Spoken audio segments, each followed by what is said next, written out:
ಮದ್ದೂರಿನಲ್ಲಿ ಬೆಳಗಿನಿಂದಲೂ ಕೂಡ ಹಿಂದೂಗಳ ಶೋಭಾಯಾತ್ರೆ. ಮಗದೊಂದು ಕಡೆ ಬಿಜೆಪಿಯ ಕೆಲ ನಾಯಕರು ಸುಮಲತಾ ಅವರೂ ಸೇರಿದಂತೆ ಕಾಂಗ್ರೆಸ್ ವಿರುದ್ಧ ಹರಿಹಾಯ್ತಾ ಇದ್ರು. ಮದ್ದೂರಿನಲ್ಲಿ ಕೇಸರಿ ಪಡೆಯ ರಣಕಹಳೆ ಬೆಳಗ್ಗಿನಿಂದಲೂ ವಿಪರೀತವಾಗಿತ್ತು.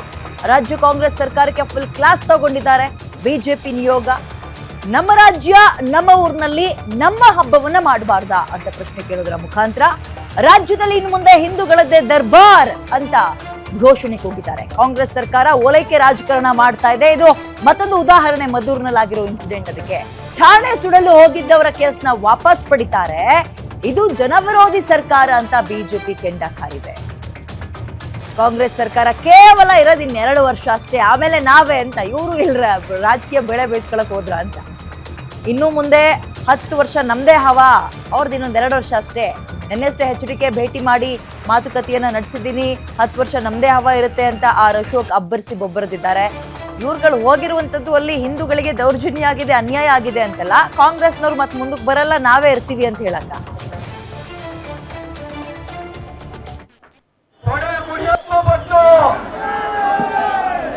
ಅಣ್ಣ ಅಂದ್ರೆ ತಲೆ ತೆಗಿಸ್ತೀವಿ, ಏನಿಲ್ಲ ಅಂದ್ರೆ ಏನ ಮಗನೇ ಅಂತ ಕೇಳೋ ತಾಕತ್ತು ಕೂಡ ಹಿಂದೂ ಸಮಾಜಕ್ಕಿದೆ. ಯಾಕೆ ಮಗನೇ ಅಂತ ಕೇಳೋ ತಾಕತ್ತು ಕೂಡ ಹಿಂದೂ ಸಮಾಜಕ್ಕಿದೆ. ನಾನು ಮುಖ್ಯಮಂತ್ರಿಗಳಿಗೆ, ಕಾಂಗ್ರೆಸ್ ಸರ್ಕಾರಕ್ಕೆ ವಿನಂತಿ ಮಾಡ್ಲಿಕ್ಕೆ ಬಯಸ್ತೇನೆ. ನೀವೇನ್ ಅನ್ಕೊಂಡ್ಬಿಟ್ಟಿದ್ದೀರಿ, ಬರೀ ಸಾವಿರೋಟಿಂದಲೇ ನೀವು ಸರ್ಕಾರ ಬಂದಿದೀಯಾ? ಹಿಂದೂಗಳಿಗೆ ಯಾರಿಗೂ ಓಟ್ ಹಾಕಿಲ್ವಾ? ಆದ್ರೆ ನಿಮ್ ನಡವಳಿಕೆ ಹೇಗಿದೆ ಅಂದ್ರೆ, ಸಾಬ್ರು ಮಾತ್ರ ನಮಗೆ ಓಟ್ ಹಾಕಿದ್ದಾರೆ, ಹಿಂದೂಗಳು ಓಟ್ ಹಾಕೇ ಇಲ್ಲ. ಹಿಂದೂಗಳು ಹಾಳಾದ್ರೂ ಹಾಳಾಗೋಗ್ಲಿ, ಏನ್ ಬೇಕಾದ್ರೂ ಸಾಬ್ರಿಗೇನು ಆಗಬಾರ್ದು. ಈ ಮಾನಸಿಕತೆಯಿಂದ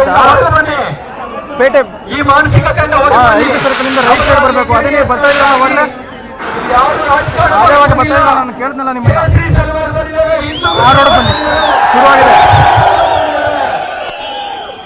ಹಿಂದೂಗಳ ವಿಷಯದಲ್ಲಿ ರಾಜಕಾರಣ ಇಲ್ಲ, ದೇಶದ ವಿಷಯದಲ್ಲಿ ರಾಜಕಾರಣ ಮಾಡಕ್ ಬರುತ್ತಾ?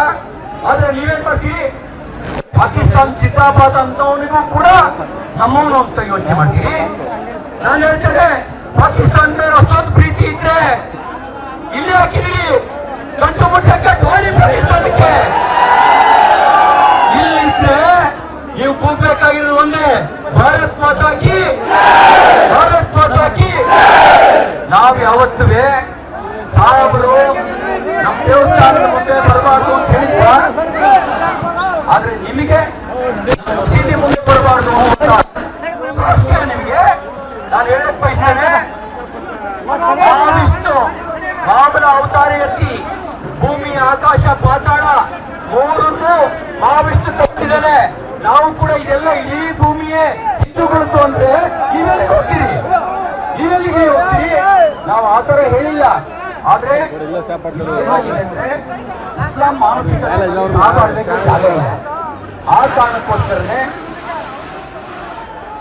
ಸಾಗರದಲ್ಲಿ ಸಣ್ಣ ಮಕ್ಕಳಿಗೆ 4 ವರ್ಷ 6 ವರ್ಷದ ಮಕ್ಕಳು ಗಣಪತಿ ಮೆರವಣಿಗೆ ಹೋಗ್ತಾ ಇದ್ರೆ ಅವರು ಗಣಪತಿನೇ ಆ ಮಕ್ಕಳಿಗೆ ಮನಸ್ಸಿನಲ್ಲಿ ವಿಷ ಬೀಜ ಬಿತ್ತವ್ರ್ಯ. ಎಲ್ಲಿಂದ ವಿಷ ಬೀಜ ಬಿತ್ತು? ಭದ್ರಾವತಿಯಲ್ಲಿ ಪಾಕಿಸ್ತಾನದಿಂದ ಕಾಂಗ್ರೆಸ್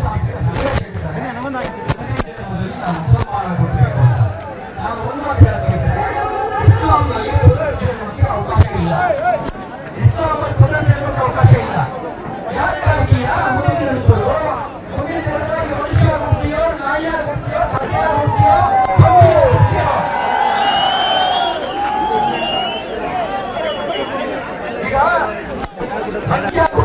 ಈಗ ಆಗ್ಬಿಡು. ಯಾಕೆ ಬಸವ ತತ್ವಕ್ಕೆ ಅಪಚಾರ ಬಯಸ್ತೀಯಾ? ಯಾಕೆ ಸನಾತನ ಹಿಂದೂ ಧರ್ಮಕ್ಕೆ ಅಪಚಾರ ಬಯಸ್ತೀಯಾ? ಈಗಲೇ ಆಗ್ಬಿಡು. ಏನೋ ತುದಿ ಹೊತ್ತು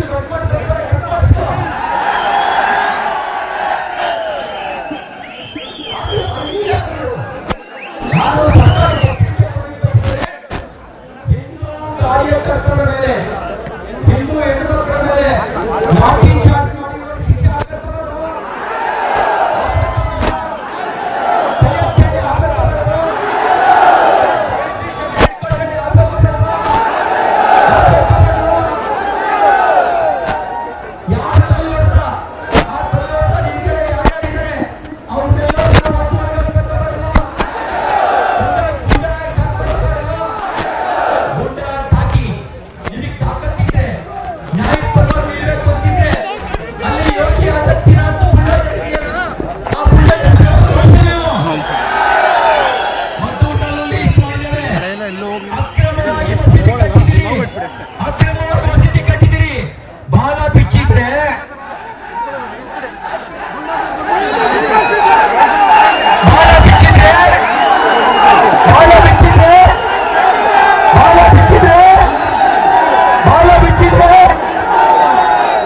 ಮಾಡಕ್ ಬಂದಿದ್ದೇವೆ.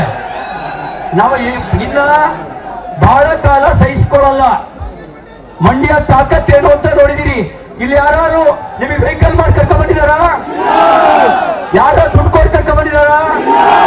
ಬಂದಿರೋರೆಲ್ರೂ ಹಿಂದುತ್ವದ ಸಲುವಾಗಿ ಬಂದಿದ್ದೇವೆ, ಧರ್ಮದ ಸಲುವಾಗಿ ಬಂದಿದ್ದೇವೆ, ಧರ್ಮ ಮತ್ತು ದೇಶಕ್ಕಾಗಿ ಜೀವ ಕೊಡಕ್ಕೂ ತಯಾರಿದ್ದೇವೆ ಅಂತ ತೋರಿಸೋದಕ್ಕೋಸ್ಕರ ಬಂದಿದ್ದೇವೆ. ನಾನು ನಿಮ್ಮಲ್ಲಿ ವಿನಂತಿ ಮಾಡೋದು ಕೊನೆಯದಾಗಿ ಒಂದಿಷ್ಟೇನೆ, ನಮ್ಮಲ್ಲಿರುವಂತ ಜಾತಿಯನ್ನ ಹಿಂದೂ ಸಮಾಜವನ್ನು ಹೊಡೆಯೋದಕ್ಕೆ ಬಳಕೆ ಮಾಡಿಕೊಡ್ತಿದ್ದಾರೆ. ನಾವು ಸಂಕಲ್ಪ ಮಾಡಬೇಕು, ಜಾತೀಯತೆಗೆ ನಮ್ಮ ಮನ ಮತ್ತು ಮನೆಯಲ್ಲಿ ಜಾಗ ಕೊಡಲ್ಲ ಅನ್ನೋ ಸಂಕಲ್ಪ ಮಾಡಬೇಕು. ನಮ್ಮಲ್ಲಿ ಅಸ್ಪೃಶ್ಯತೆ ಮತ್ತು ಜಾತೀಯತೆಗೆ ಜಾಗ ಇಲ್ಲ. ನಾವೆಲ್ಲ ಒಂದು, ನಾವೆಲ್ಲ ಒಂದು, ನಾವೆಲ್ಲ ಒಂದು. ಈ ಭಾವದೊಂದಿಗೆ ಹಿಂದೂ ಸಮಾಜವನ್ನು ಗಟ್ಟಿಗೊಳಿಸಬೇಕು. ಇಲ್ಲದೆ ಇದ್ರೆ 5% ಇದ್ದಾಗಲೇ ಈ ನಮೂನೆ ಬಾಲ ಬಿದ್ದವರು, 50% ಆದ್ರೆ ನಮ್ಮ ಮಕ್ಕಳು ಮೊಮ್ಮಕ್ಕಳು ಬದುಕಕ್ಕಾಗತ್ತಾ? ಮಕ್ಕಳು ಮೊಮ್ಮಕ್ಕಳು ಬದುಕಬೇಕೋ ಬೇಡವೋ? ಮಧುರಮ್ಮನ ಪೂಜೆ ಆಗ್ಬೇಕೋ ಬೇಡವೋ? ಉಗ್ರ ನರಸಿಂಹನ ಪೂಜೆ ಆಗ್ಬೇಕೋ ಬೇಡವೋ?